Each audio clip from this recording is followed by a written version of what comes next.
Level 1. Broke. You have $4.83 in your checking account. You buy a sandwich at the corner store for $3.99. The card declines. You try it again. The cashier looks past you at the next person in line. You walk out without the sandwich. By Tuesday morning, your account shows negative $35.17. The $4 purchase has cost you $39. You call the 800 number on the back of the card. You wait on hold for 41 minutes.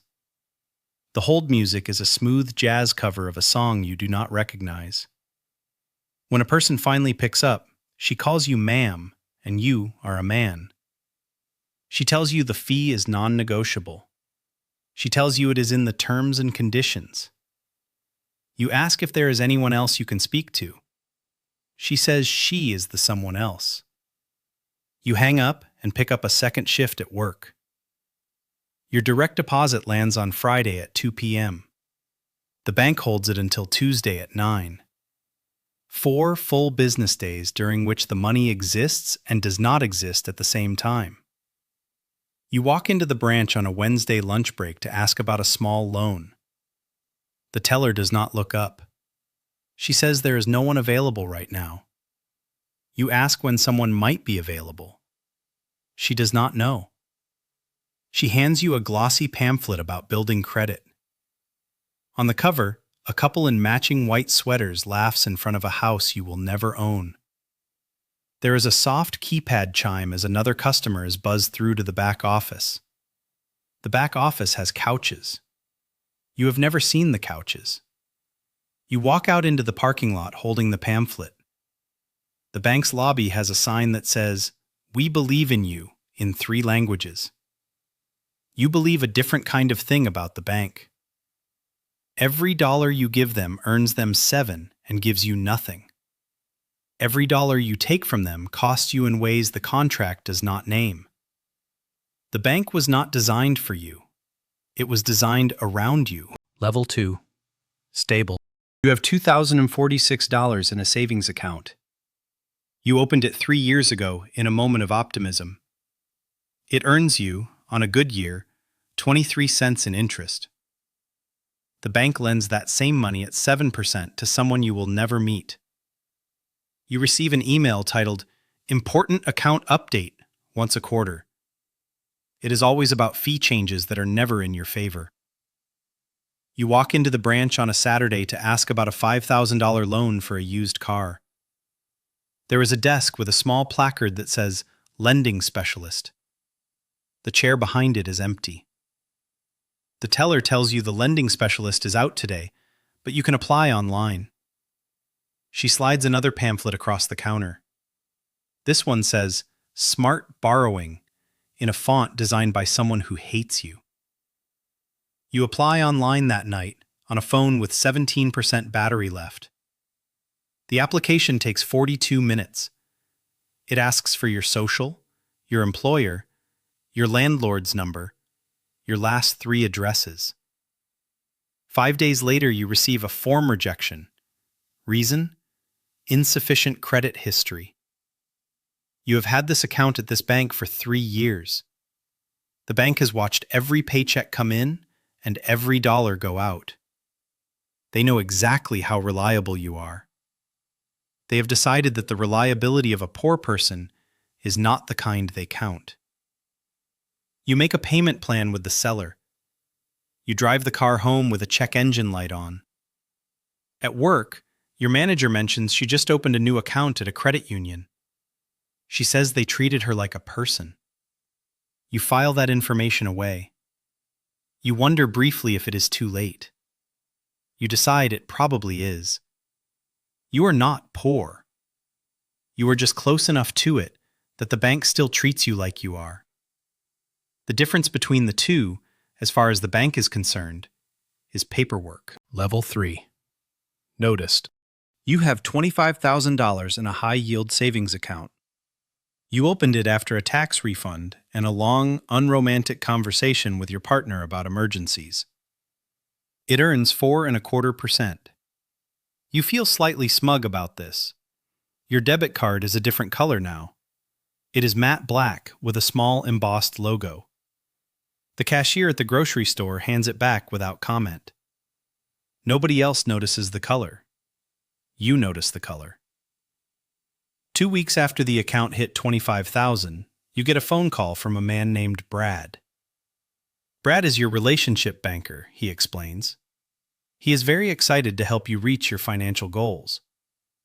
You did not know you had a relationship banker. You did not know you had financial goals beyond not being broke. Brad asks if Thursday at 3 works for a quick review. You take the call from your car on a lunch break. Brad is wearing a tie on the video. He shows you a chart of your spending. He recommends a credit card with a higher limit. He does not mention the savings rate going down next month. You ask about the savings rate going down next month. He pauses. He says, "Well, that's a great question." After the call, you never hear from Brad again. You walk into the branch a month later. They have a coffee machine you did not know existed, free pens that actually write, a small bowl of mints. The teller calls you by your last name. She types your name into the system before you give it to her. Your name on a screen, in front of a stranger who is paid to use it. You apply for a small business loan for a side project. They give it to you in 3 days. The rate is half a point lower than the one your colleague got 2 months ago. You do not know why. You suspect you know why. You are no longer a liability. You are an opportunity. Not a big one. Not yet. But the door opened a crack and you noticed the draft. The system is not on your side. It is just no longer entirely against you. For now, that is enough to make you feel rich. Level 4. Favored. You have $150,000 across 2 accounts. Some of it is inherited. Some of it is years of small disciplines compounding. On a Wednesday morning, you receive a handwritten card in the mail from the bank. An actual card. Cream stock. A logo embossed in gold. It is from a woman named Helen, who introduces herself as your private banker. Inside the envelope is a business card with her direct cell number. Helen has worked at the bank for 18 years. Her clients have her on speed dial. She tells you in the card to call her any time. She means it. You do not call her. You put the card in a kitchen drawer. 2 months later, your mortgage application sails through in 6 days. The rate is a 1/4 point under the advertised rate. You did not ask for the discount. Wire fees are waived. ATM fees are reimbursed. The monthly maintenance fee on your checking simply vanishes. Your debit card is replaced with one made of metal. It is heavier than it has any right to be. It makes a small, satisfying thunk on the diner counter when you pay for breakfast. You notice you are tipping more. Your partner, who handles her own money at a different bank, asks for a transfer one Friday afternoon. It posts in 14 seconds. Her bank charges her $30 for the same kind of transfer in the other direction. You begin to understand that fees, like weather, are something that mostly happens to other people. Helen sends a card again at Christmas, then on your birthday. You meet her once, in a small private office at the back of the branch. There is a leather chair, a cup of coffee in actual ceramic, a view of the parking lot. She asks about your goals. She listens to the answer. She does not pitch you on anything for the first 20 minutes. She offers a small piece of advice that saves you $400 a year. You think about how, 10 years ago, this same bank charged you $35 to be poor. Nothing has changed about the bank. Something has changed about you. And the bank has known the difference, almost down to the dollar, for some time. Level 5. Named. You have $1 million in assets with the bank. The branch manager learns your first name and uses it the second time you walk in. Her name is Teresa. She wears a navy blazer and keeps a small framed photograph of her son on her desk. She walks you back to a small office most people never see. There is a glass dish of imported chocolates. You take one. It is not bad. She tells you about the bank's private client division and slides over a brochure on heavy stock. You are invited to a client appreciation dinner at a downtown hotel. You go because you are curious. You wear the only blazer you own. The ballroom is large. There are maybe 60 people. The carpet has a faint smell of last week's wedding. The chicken is dry. The wine is acceptable. The speeches are short, which is the only mercy. But the bank's regional president shakes your hand and asks how the year has been for you. He does not look past you at someone more important. He looks at you for 70 full seconds. 70 seconds of an executive's attention, you realize, is the new currency. Your wire transfer for the house down payment leaves your account at 10 in the morning. It arrives at the closing attorney's account by 10:03. Nobody calls to verify. Nobody asks where the money came from. 2 years ago, a $1,000 transfer would have triggered a phone call and a hold. You begin to notice the absence of friction, the way you once noticed its presence. Your private banker, who has now changed 3 times, always answers within an hour. She knows your kids' names. She remembers that you do not eat shellfish. She remembers because there is a CRM note about it from a dinner 2 years ago. You understand this. You appreciate it anyway. When a fee shows up on a statement by accident, it is reversed before you mention it. Someone at the bank is watching your account closely enough to catch their own mistakes. You used to call the bank for problems. Now the bank calls you to apologize for problems that didn't reach you. It does not feel like much. It feels like nothing, actually. Which is the point. Wealth, you are beginning to understand, is the slow, total disappearance of friction from your life. And the bank, which once placed friction in your path daily, now spends entire teams removing it. Level 6. Served. You have $10 million in investable assets. You have not walked into a branch in 19 months. The branch is, to you, an inconvenience designed for someone else. Your advisor is named David. He has an MBA from a school you have heard of.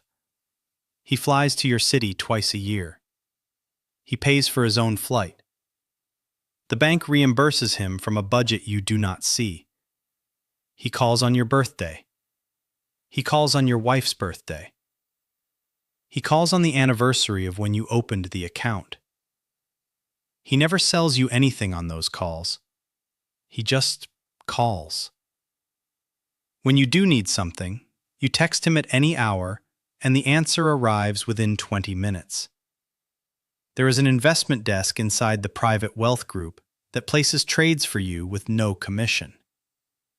There is a credit desk that lends you money against your portfolio at rates that would seem fictional to anyone earning a salary.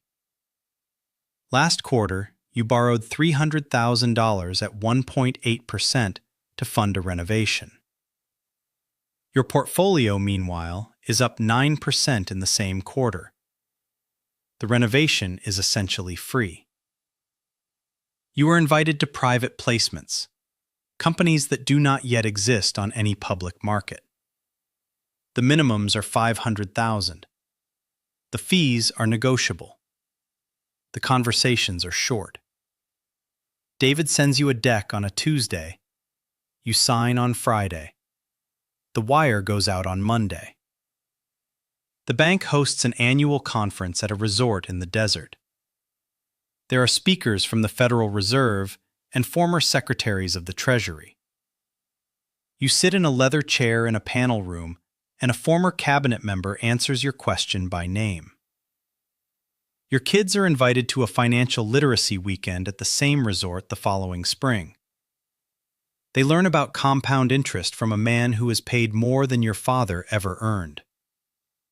You begin to think of David less as a banker and more as a member of a household staff you do not call a staff. He thinks of you, you suspect, as a long-term relationship he must not lose to the firm across town. There is a quiet awareness in every interaction that another bank would have him for breakfast. He calls you on Thanksgiving. He calls you on the day after a market crash. He calls you on the day you finally sell the company. He cries a little. It is not entirely performance. At 10 million, you have stopped being a customer. You have become a relationship. And the bank manages relationships the way other people manage portfolios. Carefully, quietly, with both hands. Level 7. Coordinated.